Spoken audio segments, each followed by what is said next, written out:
कैसे हैं आप लोग? ठीक है। उम्मीद करते हैं आप लोग सभी कोई अपने घर पे अच्छे होंगे, सुरक्षित होंगे, ठीक होंगे, स्वस्थ होंगे। ठीक है, स्वस्थ हैं, सुरक्षित हैं, अच्छे हैं तो थोड़ा सा पढ़ाई किया जाए। आपके लिए लेकर आए हैं रेलवे प्रैक्टिस सेट फॉर आपके अपने यूट्यूब चैनल फास्ट लर्नर में। तो आइए देखा जाए प्रश्न एक वृत्त की परिधि दी हुई कितनी 100 सेंटीमीटर, वृत्त के अंदर अंकित भुजा है। ये हम अपने से फिगर बनाए आप लोगों को समझाने के लिए। देखो ये वृत्त है, इसके अंकित एक अंदर में अंकित है एक वर्ग। तो वर्ग का सभी साइड भुजा x x x x बराबर होता है। ठीक है, उसके बाद देखिएगा ये इसका जो डायगोनल होता है विकर्ण, इसको ऐसे जोड़ देंगे तो यहाँ पे सेंटर से होके गुजरता है। तो एक ये रेडियस और एक रेडियस, तो मतलब या ये वाला साइड कितना हो जाएगा जी, 2r हो जाएगा। अब समझिएगा आप लोग, यहाँ पे वृत्त की परिधि कितना होता है सर, 2πr। तो यहाँ देखिए, तो यहाँ पे 2πr बराबर कितना दिया हुआ है, 100। तो r का वैल्यू कितना हो जाएगा, 100/2π, यानी 50/π r का वैल्यू हो जाएगा। ठीक है, अब यहाँ पे हमको क्या चाहिए, भुजा ही ना चाहिए, यानी कहा जाए तो x का मान चाहिए हम लोग को। अब ये देखो ये 90 डिग्री बनता है, यहाँ पे x² + x² बराबर कितना हो जाएगा, 2r का स्क्वायर हो जाएगा, यानी ये 2x² बराबर 4r² हो जाएगा, यानी x² का वैल्यू कितना हो जाएगा, 2r² हो जाएगा, यानी x का वैल्यू कितना हो जाएगा। यहाँ पर x r का वैल्यू ये वाला रख सकते हैं, यहाँ देखो 50/π, यानी 50 गुना बाई पाई गुने 50/π। कोई दिक्कत, x² का वैल्यू। अब यहाँ पे अगर इसको रूट चढ़ाएंगे x के लिए, यहाँ पे देखिए ये तो हो जाएगा √2, और ये देखो ये स्क्वायर, ये और ये 2 है तो एक रूट में से बाहर आ जाएगा 50/π, यानी आंसर हो जाएगा 50√2/π। ये रूट से एक ये कैंसिल हो जाएगा, ये 2 है। ठीक है, या फिर इसको ऐसे भी लिख सकते हैं हम लोग,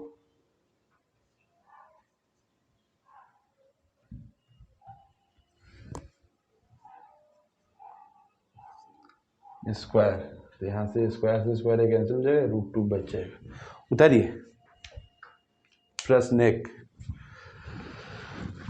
वैल्यू पुटिंग है और कुछ नहीं है, वैल्यू पुट करना है और बना देना है।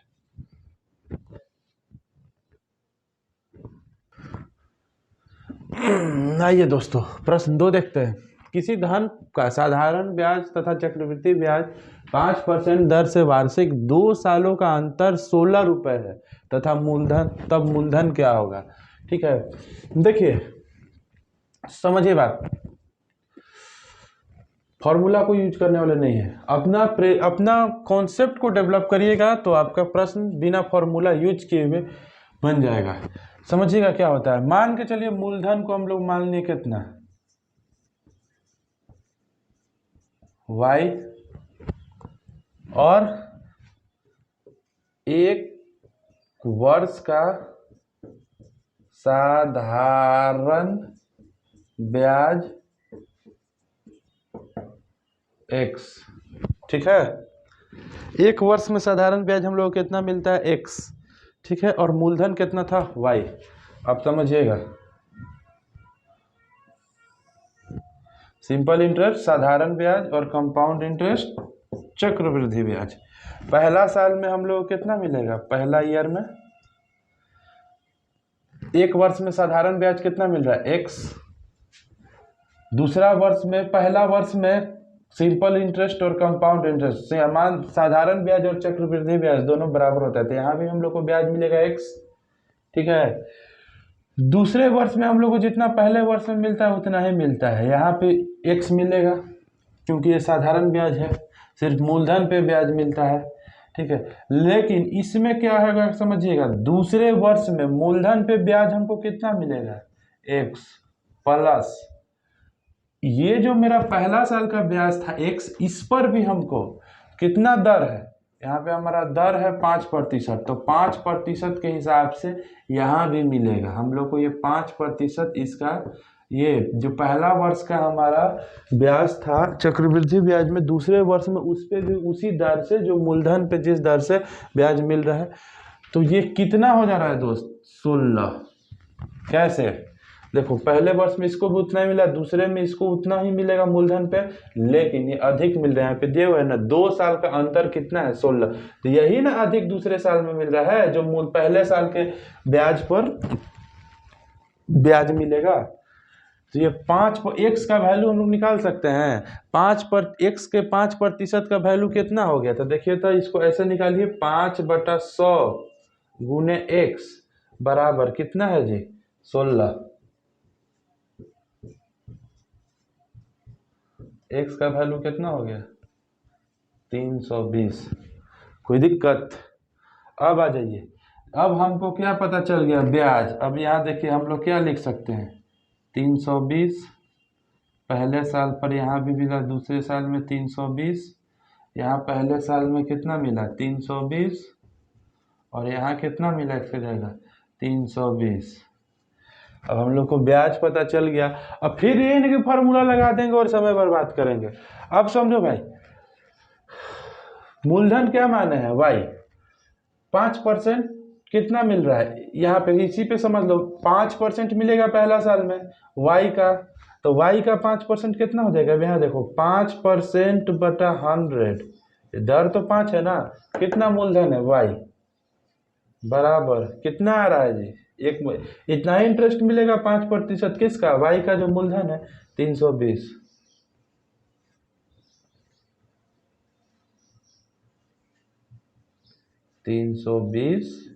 इंटू 20, 6400। देखो कहाँ कोई फॉर्मूला याद यूज किए, कोई फॉर्मूला नहीं, बस अपने कॉन्सेप्ट को डेवलप करिए, फॉर्मूला रेयर केस में यूज करेंगे, फॉर्मूला याद रखने की कोई जरूरत नहीं, स्मार्ट काम करना है हम लोग को, स्मार्टनेस दिखाइए। आइए प्रश्न 3 देखते हैं। एक रेलगाड़ी की लंबाई दी हुई है और 35 मीटर लंबे प्लेटफॉर्म को 12 सेकंड में पार कर जाती है, उसका स्पीड ज्ञात करना है, यानी चाल किलोमीटर प्रति घंटे के हिसाब से। देखिए कल ही आप लोग को हम एक बात बताए थे पिछले वीडियो में कि 175 ये रेलगाड़ी है और ये प्लेटफॉर्म है, ठीक है। फिर से मैं बता देता हूँ, ट्रेन प्लस प्लेटफॉर्म, ये क्या होगा, इसका डिस्टेंस कितना होगा, length of train plus platform, मतलब ट्रेन और प्लेटफॉर्म अगर ऐसा क्वेश्चन में हो तो उसकी दूरी होगी, ट्रेन अपनी भी दूरी को पार करेगी और प्लेटफॉर्म की लंबाई को भी पार करेगी। लेकिन मान लेते हैं ट्रेन प्लस कोई पॉइंट है, पॉइंट में कहने का मतलब कोई मैन है, मान लिए हम लोग पोल है, तो इसमें क्या करेगी, ट्रेन अपनी सिर्फ लंबाई को पार करेगी, ट्रेन का लंबाई, इसमें सिर्फ ट्रेन अपनी लंबाई को पार करेगी। यहाँ पे कोई मैन हो सकता है, कोई पोल हो सकता है, कोई सिग्नल हो सकता है, लेकिन ट्रेन में ट्रेन प्लस प्लेटफॉर्म होगा या फिर ट्रेन प्लस ब्रिज होगा, तो ट्रेन अपनी भी लंबाई को पार करेगी और ब्रिज की भी लंबाई को पार करेगी। कैसे, आइए समझा देते हैं। मान लेते हैं कि यह प्लेटफॉर्म है, ठीक है,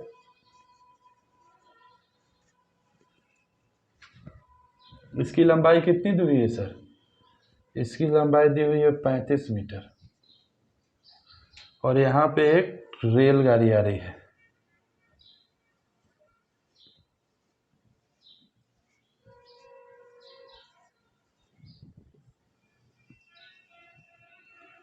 समझिएगा।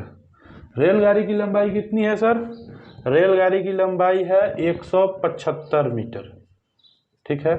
अब मान लो ये इंजन है, यहाँ पे इंजन है, यहाँ से निकल रहा है धुआं, ठीक है।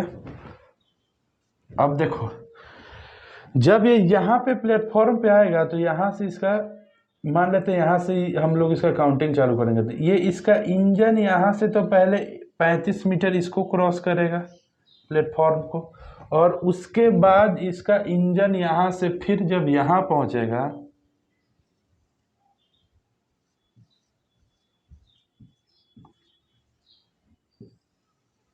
समझिएगा, ये कितना 175 मीटर, तो इंजन जब यहाँ पहुंचेगा तब ना इस प्लेटफॉर्म को ये पार कर रहा है रेलगाड़ी यहाँ से ऐसे जा रही है।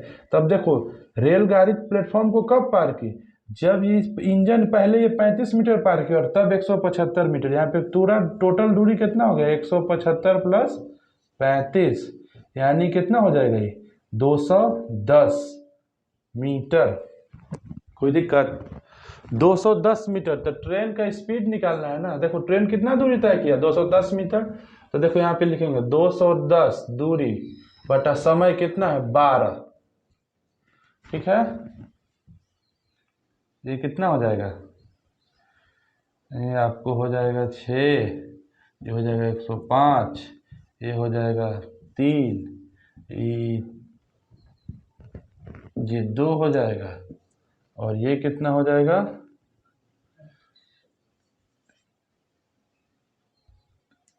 35/2। लेकिन ये क्या हो गया सर, मीटर पर सेकंड। हम लोग क्या निकालना है, किलोमीटर प्रति घंटे, तो इसको 5/18/5 से मीटर पर सेकंड में और किलोमीटर पर आवर में बदलने के लिए 18/5 से गुना करते हैं, तो 35/2 होगा। 35/2 गुने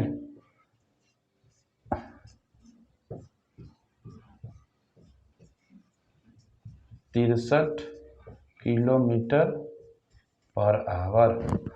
चलिए समझाने के लिए आज आपको अच्छे से समझा दी कि याद रखेगा, याद रखिएगा, बहुत इंपॉर्टेंट कॉन्सेप्ट है। कोई नहीं बताता है ये सब, सीधे कहेगा जोड़ दो, अरे समझेगा बच्चा तब तो जोड़ेगा। उतारिए।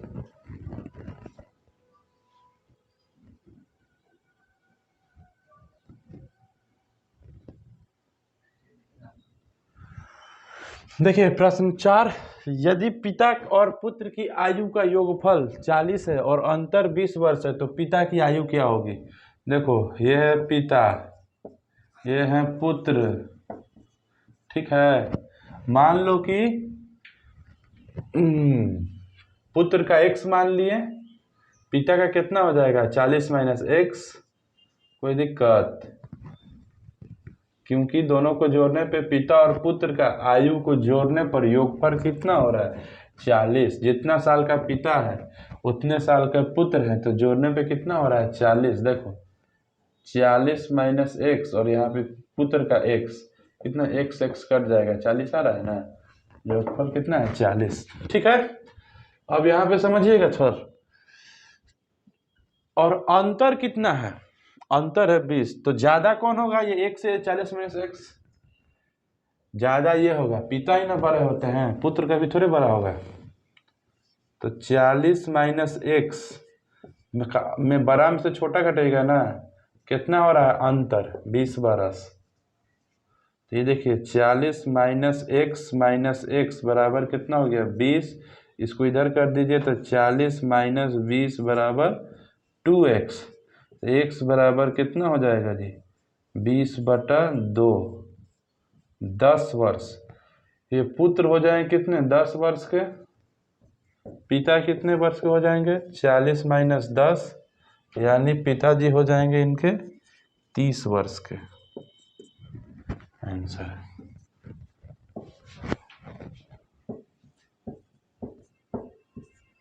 पिता पुत्र। देखो समझने की कोशिश करना, अंतर कितने बरस का है 20 बरस का, ठीक है।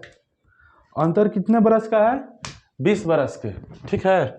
मतलब तुम अपने पिताजी से जितने छोटे हो गए, जितने साल, 20 बरस बाद भी उतने साल छोटे हो गए। अगर मान लो कि मेरे पिताजी जब मैं जन्म लिया तो 20 बरस के थे, तो वो हमसे 20 साल बड़े हैं, तो जब मैं 10 साल और का हो जाऊंगा तो उस समय भी वो हमसे 20 बरस बड़े रहेंगे। मतलब अंतर हमेशा सेम होता है। इस हिसाब से समझो, ये जब 20 बरस का अंतर है, तो जब पुत्र 0 वर्ष का मतलब जन्म लिया होगा उस समय पिता 20 बरस के होंगे। ठीक है, क्या कह रहा है, योगफल 30 हो रहा है दोनों को जोड़ के। ठीक है, यानी और 20 बढ़ेगा, यानी जब 20 बढ़ेगा तो 10 पिता बढ़ेगा और 10 बेटा बढ़ेगा।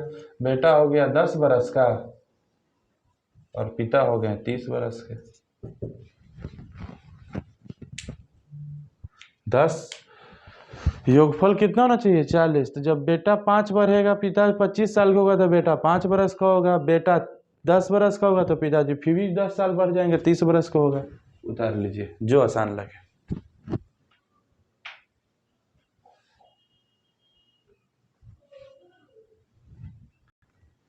प्रश्न 5, वैल्यू निकालना है। देखिए सबसे पहले आपको एक चीज बता देते हैं, आईएएस में पढ़ना था। cos 2 थीटा का एक फॉर्मूला होता है cos square theta minus sine square theta. ठीक है, यहाँ देखो cos square 15 degree minus sine square 15 degree. ठीक है, और यहाँ देखो cos square theta plus sine square theta 15 degree है, 15 डिग्री 20 डिग्री 5 डिग्री सब पे काम करता है भाई, क्योंकि आइडेंटिटीज है ट्रू फॉर ऑल। थीटा के किसी वैल्यू के लिए वो फॉर्मूला काम करेगा। तो cos square theta plus sine square theta 1 हो जाएगा। यहाँ पे देखो cos square theta minus sine square theta, तो cos square theta minus sine square क्या होता है, cos 2 थीटा, यानी cos 2 इंटू 15 डिग्री, यानी इसका वैल्यू हो जाए 1/cos 30 डिग्री, यानी हो जाएगा 1/√3/2, यानी हो जाएगा 2/√3। ऑप्शन ऐसा ही है, मार दीजिए। कहीं कहीं आपको ऑप्शन इसको रेशनलाइज करना होगा, तो उस समय आपका ये ऑप्शन हो जाएगा 2√3/3, लेकिन आपका ऑप्शन नहीं है तो यहीं से लिख दीजिए।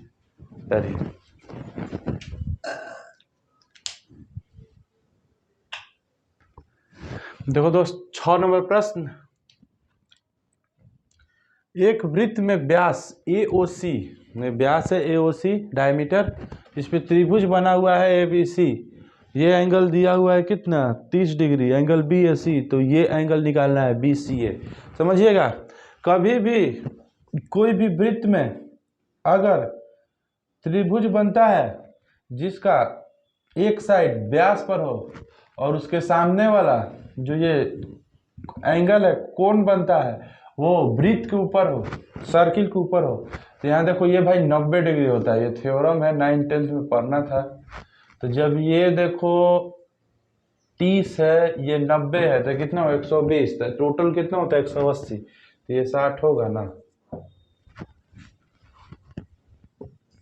उतारो।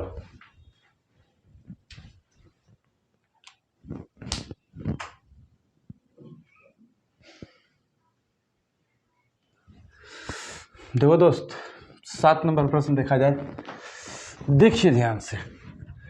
2 लंब वृत्तीय बेलनों का आधार में त्रिज्या का अनुपात 1:2 है तथा उनकी ऊंचाइयों में 4:1 का अनुपात है, तो इनके आयतन का इससे निकाला जाए।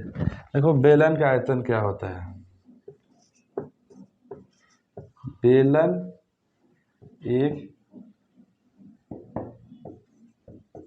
बेलन 2।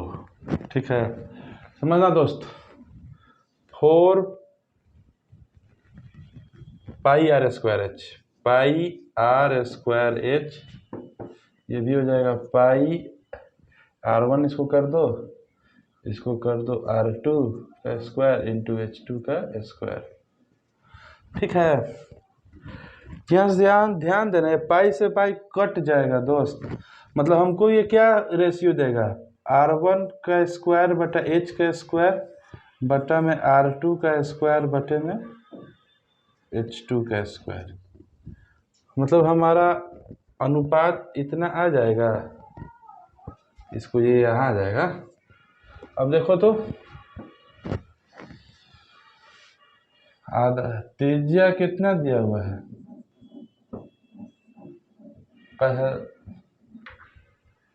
पहला त्रिज्या का अनुपात कितना दिया हुआ है दोस्त, 1:2, ठीक है। और बेलन का ऊंचाई 4:1। देखो समझना, यहीं से समझ जाना, यहाँ वैल्यू पुट करने में गड़बड़ा जाइएगा आप लोग, ठीक है, समस्या हो जाएगी। कर सकते हैं, कोई दिक्कत नहीं है। ये देखो आर का स्क्वायर चाहिए, इसमें भी आर का स्क्वायर चाहिए और एच का स्क्वायर चाहिए, सॉरी एच होगा, एच का स्क्वायर नहीं चाहिए, पाई आर स्क्वायर एच होता है, ठीक है। यहाँ पे देखिएगा त्रिज्या को स्क्वायर करके लिखेंगे जी, तो 1 का स्क्वायर 1 होता है, 2 का स्क्वायर कितना होता है, 4 होता है। अब देखो आपका आ जाएगा डायरेक्ट, अब इसको इससे गुना कर दीजिए 4, ऐसे इसको गुना कर देंगे 4, 1:1 आ जाएगा आंसर, ठीक है। अगर मान के चलते हैं कोई मेरे दोस्त थे जिनको यहाँ नहीं समझ में आ रहा है, आओ आप तुम्हारे लिए यहाँ बना देते हैं, तुम्हारा भी मन खुश हो जाएगा, देखा जाए, समझिएगा। यहाँ पे R1 को हम लोग x मान सकते हैं, यहाँ पे R2 को हम लोग 2x मान सकते हैं, ठीक है। यहाँ पर हम लोग H1 को 4x मान सकते हैं, और यहाँ पे हम लोग H2 को कितना मान सकते हैं जी, x। कोई दिक्कत। ये देखो R1 का स्क्वायर इंटू एच, R1 का स्क्वायर क्या हो जाएगा, x² इंटू एच, H1 हो जाएगा, H1 कितना है 4x, यहाँ पे R2 का स्क्वायर मतलब 2x का स्क्वायर इंटू H2x कितना हो जाएगा 4x³ इस टू 4x² इंटू x³ से x² और x ये कट जाएगा, ये भी देखो 1:1 ही है।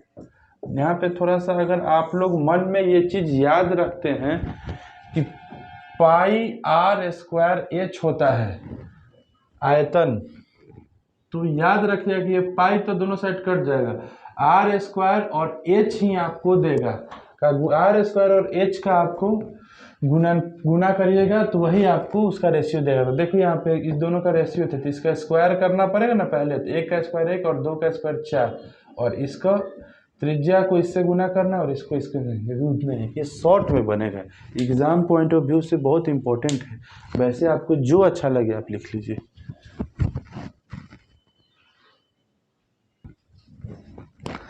आठ नंबर प्रश्न देखते हैं भाई।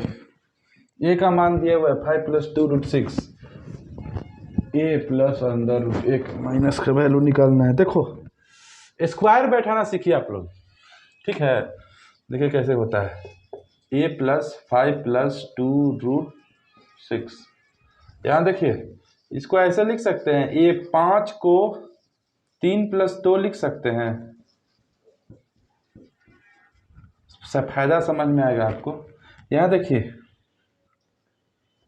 √3 का स्क्वायर इसको वैसे लिख सकते हैं, प्लस √2 का स्क्वायर लिख सकते हैं, ठीक है, प्लस तो √6 को √3 इंटू √2 लिख सकते हैं, समझिएगा सर। अब यहाँ देखिए a का वैल्यू जो है √3 + √2 का होल स्क्वायर बन गया, कैसे, a² + b² + 2ab, कोई दिक्कत। तो अंडर √a का वैल्यू कितना हो जाएगा, √3 + √2, कोई दिक्कत। अंडर √a का वैल्यू आ गया, उतार लिए, समझ गए। यहाँ देखिएगा अंडर √a - 1/अंडर √a का हम लोगों को वैल्यू चाहिए था, √3 + √2, √3 + √2 माइनस √3 प्लस √2। कोई दिक्कत है सर? इसको सॉल्व कर दीजिए, √3 प्लस √2।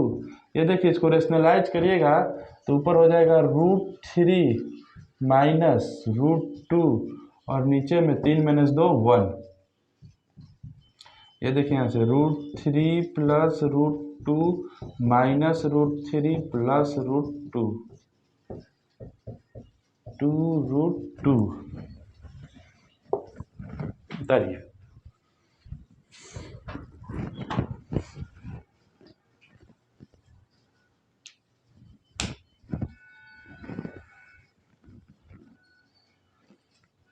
बहुत ये सब कैलकुलेटिव प्रश्न है, आते हैं एग्जाम में, 1 से 2 एक आएगा ही आएगा, और इसको हल्का सा इस पे ध्यान लगाना है। बस कैलकुलेशन का करने का तरीका चेंज करिएगा तो बन जाएगा। चलिए प्रश्न 9, ठीक है। देखिए, किसी कार्य को पूरा करने में 98 व्यक्तियों को 24 दिन लग जाता है, तो 21 दिनों में पूरा करने के लिए कितने व्यक्तियों की आवश्यकता है? मान लें कि एक व्यक्ति एक दिन में कार्य करता है। कितना? एक कार्य करता है, ठीक है। एक व्यक्ति एक दिन में एक कार्य करता है, तो 24 दिन में कितना? तो 24 दिन में एक व्यक्ति कितना काम करेगा? 24, सॉरी, एक दिन में एक व्यक्ति कितना कार्य करता है? एक, तो 98 व्यक्ति कितना करेगा? 1 गुने 98, ठीक है। और ये काम करने में कितना समय लग जा रहा है? 24 दिन, 24 डेज। ये हमारा क्या हो गया? टोटल वर्क, टोटल कार्य, कुल कार्य। इतना हो गया सर, लेकिन किसके बराबर हो जाएगा? वही कार्य तो हमको करवाना है, किससे?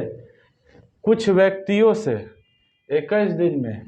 तब बताइए, एक व्यक्ति एक दिन में कितना कार्य करेगा? एक कार्य करेगा। कितने व्यक्ति करेंगे ये मालूम नहीं है। यहाँ 98 व्यक्ति कर रहे हैं, यहाँ x व्यक्ति करेंगे, ठीक है। और कितने दिनों में कार्य को पूरा करना है? दूसरे केस में 21 दिनों में कार्य को पूरा करना है। यहाँ देखिए तो x का वैल्यू कितना हो जाएगा? 98 × 24 बटा में 21, 7 21, 8 54, 14 7 98, 112।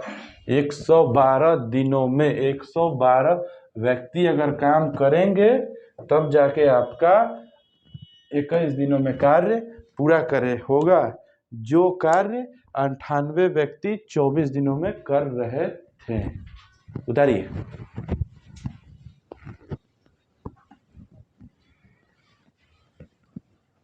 देखो दोस्त, 10 नंबर प्रश्न। एक व्यक्ति यदि नदी के बहाव के साथ 6 किलोमीटर प्रति घंटा के दर से नाव चलाता है और नदी के बहाव के विपरीत 4 किलोमीटर प्रति घंटे के गति से चलता है। देखो, इसको ऐसे बनाओ, स्थिर धारा में नाव की चाल मान लो x किलोमीटर पर आवर। स्थिर में जब नदी एक है कि ऊपर नदी बह रहा है, और तो जब धारा के विपरीत जाता है, नदी ऐसे बह रहा है तो ये नाव लेकर ऐसे जाएगा तो स्पीड कम हो जाएगा 4, और धारा के साथ जा रहा है तो स्पीड कितना हो जा रहा है? 6।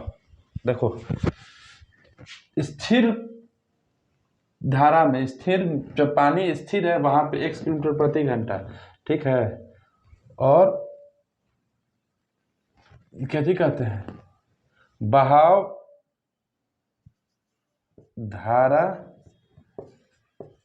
नदी की धारा की चाल है y किलोमीटर प्रति घंटा। नाव का कितना है भाई इस स्थिर पानी में x किलोमीटर प्रति घंटा, और धारा का कितना है, धारा तो एक ही तरफ बह रहा होगा, ऐसे तो कभी इधर बह जा रहा है फिर कभी इधर बह जाएगा, नहीं, जब बहेगा जिधर ढलाव होगा उधर ही बहेगा, ठीक है। अब समझिएगा, जब नाव बहाव के साथ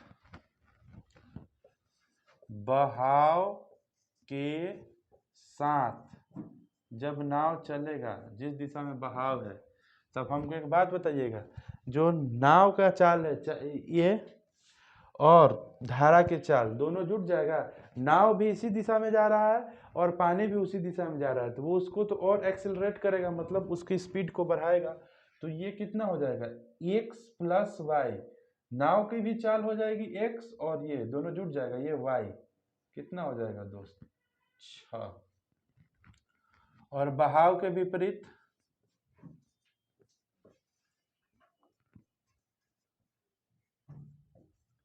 आप समझिएगा, बहाव के जब विपरीत होगा, तो जब बहाव के विपरीत होगा तो मान लेते हैं ये नाव है इधर जा रहा है, लेकिन पानी इधर, इसको पानी इस डायरेक्शन में जा रहा है, ये पानी इस डायरेक्शन में जा रहा है, नाव इधर जा रहा है, तो ये क्या करेगा, पानी इसको रोकेगा, अपोज करेगा, इसके मोशन को रेजिस्ट करेगा, रोकना चाहेगा, तो इसकी स्पीड को क्या कर देगा, कम, तो यहाँ पे क्या हो जाएगा, नाव का चाल ज्यादा होगा x माइनस वाई बराबर कितना हो जा रहा है जी 4, बहाव के विपरीत, जोड़ दो,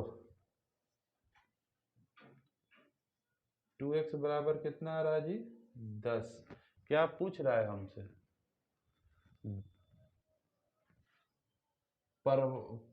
प्रवाह की गति क्या होगी, प्रवाह मतलब धारा, समझ जाओ, x का वैल्यू कितना आ गया दोस्त 5, x प्लस वाई कितना आ रहा है, यहाँ देखो x प्लस वाई का वैल्यू कितना था 6, तो 5 प्लस वाई का वैल्यू 6, तो y का वैल्यू कितना हो गया 1।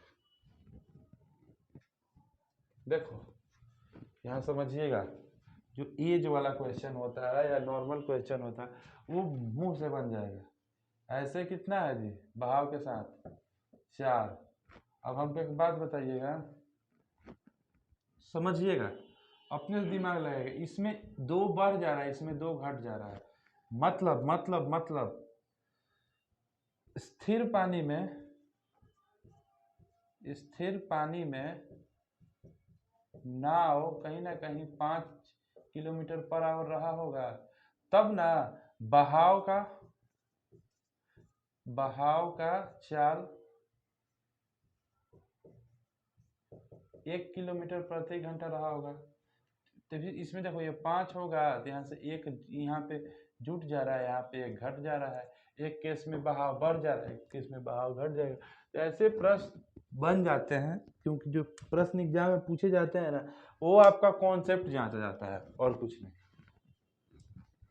और एक और ट्रिक भी होता है, देखो वो भी बता देते हैं, up stream minus down stream, बहाव के विपरीत और बहाव के साथ, ये दोनों में जोड़ दी, घटा दीजिए, बटे में 2 कर दीजिए, 2/2, 1 किलोमीटर पर आवर, ये क्या निकलता है, प्रवाह की चाल,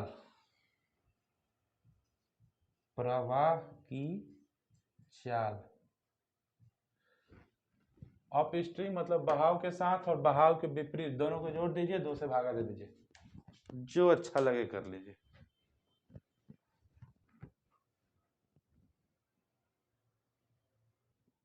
ग्यारह नंबर प्रश्न देखते हैं दोस्त, 4 आदमी तथा 6 औरत मिलकर किसी कार्य को 8 दिनों में समाप्त करते हैं, जबकि 3 आदमी, यानी देखो 4 आदमी मैन प्लस 6 औरत 6 वुमेन, कितने दिनों में दोस्त 8 दिनों में, ठीक है, जबकि 3 आदमी और 7 औरत, 3 आदमी और 7 औरत कितने दिनों में दोस्त 10 दिनों में, ये 8 दिन में करता है या 10 दिनों में करता है, इस दोनों का एलसीएम ले लो दोस्त, वही होता है टोटल वर्क। एक दिन में 10 काम करता होगा, एक दिन में 8 काम करता होगा, 8 दिन में काम हो रहा है तो 80 काम मान लिए। ये भी देखो 10 दिन में कर रहे थे, दोनों का एलसीएम 80 अगर ले लेते हैं तो फायदा क्या होगा, एक दिन में 10 काम करेगा तो 80 हो जाएगा 8 दिन में, एक दिन में 8 काम करेगा तो 80। अब यहाँ समझिएगा 4 men प्लस 6 वुमेन एक दिन में कितना काम कर रहा है, 10 दिन काम करेगा, यही लोग ना मिलके काम कर रहे हैं। देखो 2 men प्लस 3 वुमेन एक दिन में कितना काम करेंगे दोस्त, 5 काम करेंगे। यहाँ पे देखिए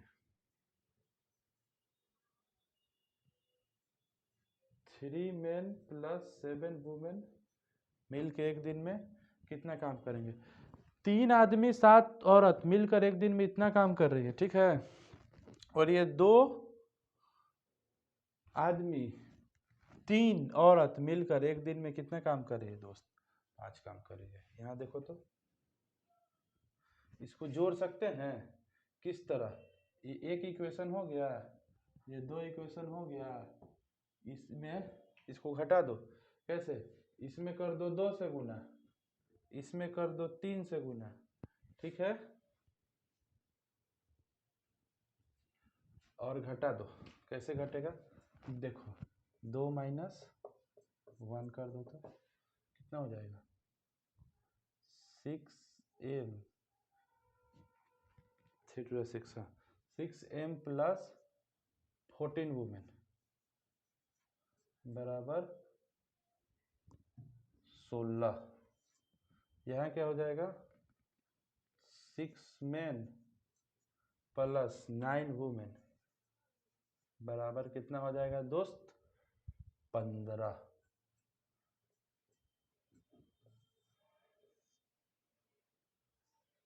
पांच वुमेन का एक। अब समझना, 5 महिला मिलकर एक दिन में एक कार्य कर रही है, 10 महिला मिलकर कितना करेगी जी, 2 कार्य करेगी। एक दिन में 10 महिला का पूछ रहा है तो 10 महिला मिलकर एक दिन में 2 कार्य करेगी। कितना कार्य करना है, 80 कार्य करना है। एक दिन में 10 महिला कितना कार्य कर रही है, 2 कार्य कर रही है। 46 दिन आंसर आएगा, टिक मारो।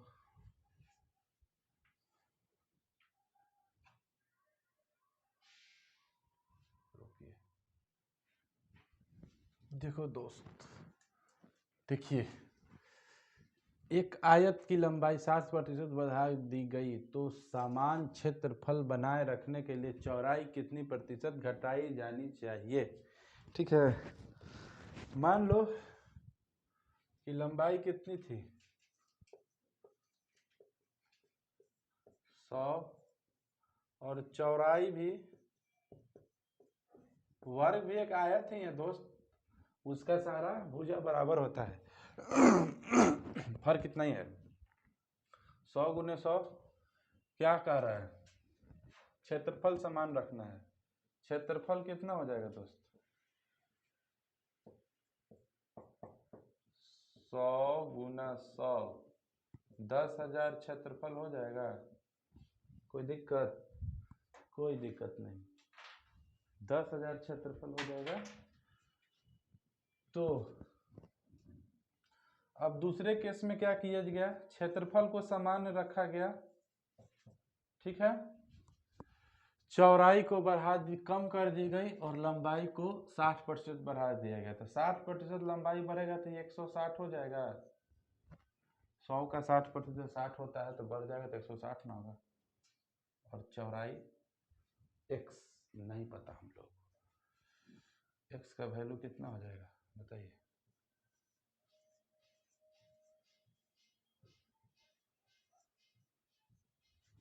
एक 1000/16। क्या पूछ रहा है, कितनी प्रतिशत,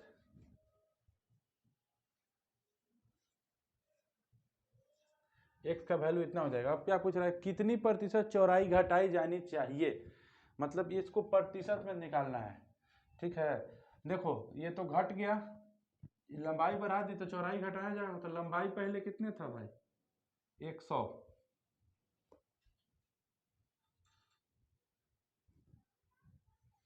लंबाई था 100, उसमें घटाना है कितने, अब कितना हो गया 1000/16,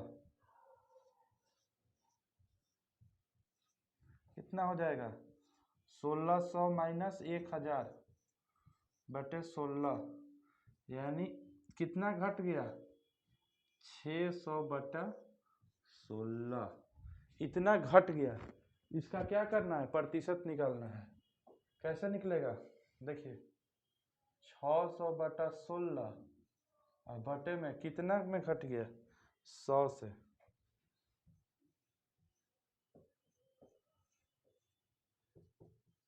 छः 600/16 गुने 100 कितना हो जाएगा 300/8,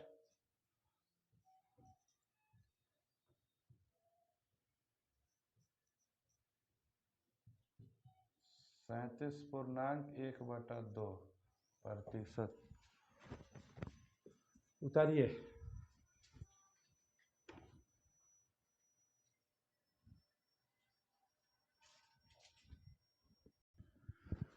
तेरह नंबर प्रश्न, अजय और नवल की आयु की अनुपात 2:3 दिया हुआ है, अनुपात में 2:3 के। 12 वर्षों के पश्चात उनकी आयु का अनुपात 11:15 हो जाता है। समझिएगा, ये आप लोग कोई देख रहे होंगे अजय, और ये है आपके दोस्त, कोई देख रहा होगा नवल। ठीक है दोस्त, तो ध्यान दीजिए, अजय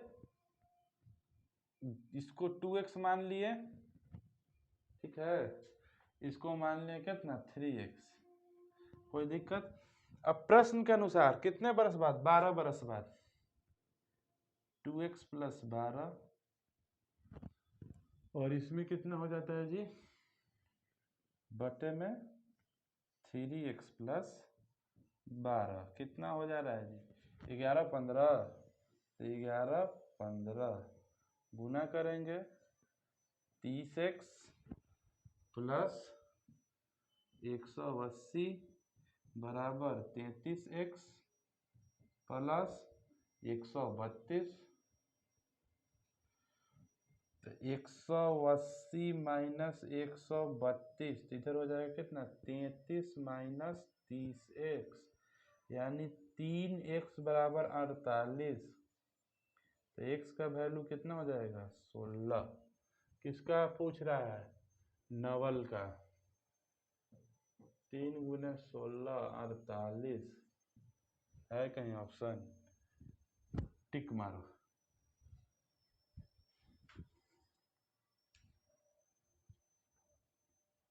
आप लोग उतार लिए।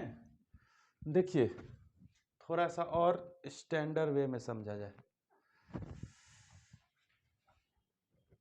अजय साहब है और ये नवल साहब है, ठीक है, कितनी है 2 3, 12 वर्षों बाद कितनी हो जा रही है 11:15। देखो है क्या कि ये 12 वर्ष बाद इसमें कितना का वृद्धि हो रहा है, इसमें भी 12 साल जुट रहा है और इसमें भी 12 साल जुट रहा है, तो इसमें कितना बढ़ जा रहा है 9 बढ़ जा रहा है, और इसमें कितना बढ़ जा रहा है 12 बढ़ जा रहा है। तो यहाँ पे इस तरह के प्रश्न को करने के लिए दोनों में ऐसा करते हैं कि जितना इधर बढ़े उतना ही इधर बढ़े, तो हमारा काम हो जाएगा। उसके लिए करते हैं क्या, जब रेशियो आप लोगों को हम पढ़ाएंगे तो बताएंगे और सिखाएंगे कि 11 और 4 का अंतर कितना है, 11 और 15 का अंतर कितना है 4, तो इसमें 4 से गुना कर दीजिए। इसमें जब आप 4 से गुना करिएगा तो आपको इसमें भी 4 से गुना करना पड़ेगा। दोनों तरफ जब आप गुना कर दीजिएगा तो आपके रेशियो में किसी प्रकार का कोई प्रभाव नहीं पड़ेगा। अब देखिए इससे हमारा काम हो जाएगा। ये कितना हो जाएगा जी 8, ये कितना हो जाएगा 12। यहाँ देखिए कितना का डिफरेंस 3 का, यहाँ देखिए कितना का डिफरेंस 3 का, लेकिन हमारे प्रश्न के अनुसार कितना बजोड़ वर्ष बाद इतना हो रहा है 12 वर्ष बाद, मतलब 12 वर्ष, मतलब यहाँ से हम लोग लिख सकते हैं 3 के लिए 12 वर्ष, तो 1 के लिए 4 वर्ष। हमको किसका चाहिए आयु, नवल का आयु चाहिए, नवल का 12 × 4 48 वर्ष आपका ऑप्शन। जो आसान लगे उतार लीजिए। एग्जाम में अगर सिलेक्शन चाहिए तो भाई ऐसे बनाना सीखना पड़ेगा आप लोगों को। वैसे हम लोग बचपन में बनाते थे, लेकिन सिलेक्शन चाहिए तो थोड़ा सा अपने माइंड को शार्प करिए, तो ऐसे बनाना सीखिए। हर क्वेश्चन ऐसे बनता है कम समय में। देखिए प्रश्न 14, यदि एक विद्यालय में 70% लड़के हैं और 504 लड़कियां हैं तो लड़कों की संख्या बताएं। भाई अगर 70% लड़के हैं तो 30% लड़की होगी, तो 30% का मान कितना है जी? 504। 1% का मान कितना है? 504/30। हमको कितना चाहिए? लड़कों की संख्या चाहिए। 70% का मान कितना हो जाएगा दोस्त? 504/30 इंटू 70, 0 से 0 कट जाएगा, ये हो जाएगा आपको 16, 16 और 8। अब ये देखो 168 गुना 7 कितना हो जाएगा जी? 1176 हो जाएगा आपका ऑप्शन।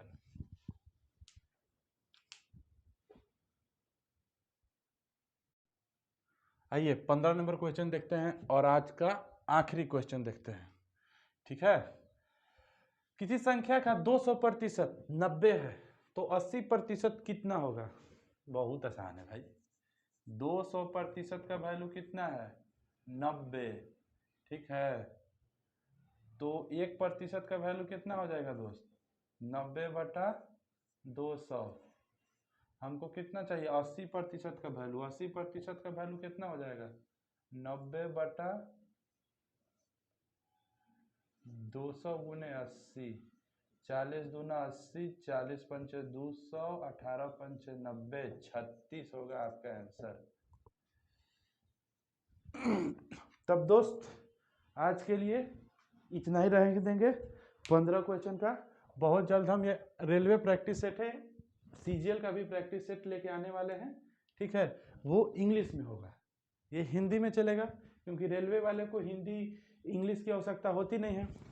लेकिन सीजीएल का जब हम तैयारी करेंगे एसएससी के लिए तो वहाँ तो हमको 200 नंबर का मेंस में इंग्लिश देना है, तो कोशिश करेंगे कि इंग्लिश में प्रश्नों को बनाया जाए ताकि इंग्लिश में भी कुछ मदद मिले। ठीक है, और अगर आपको अच्छा लगता है या मेरे पढ़ाने का तरीका आपको अच्छा लगता है तो अपने दोस्तों को भी शेयर करिए। फास्ट लर्नर चैनल को सब्सक्राइब कर लीजिए, बगल में बेल आइकन जो है घंटी दबा लीजिए ताकि आपके पास जब भी वीडियो अपलोड हो, वीडियो तो रोज अपलोड होगा, आपको सबसे पहले नोटिफिकेशन मिले। और अपने जो पढ़ने वाले दोस्त हैं जिनको अगर आपको अच्छा लग रहा है तो दूसरों को भी अच्छा फील कराइए, उनको भी शेयर करिए, वो भी कुछ सीख लेंगे। ठीक है, आज के लिए इतना ही, धन्यवाद।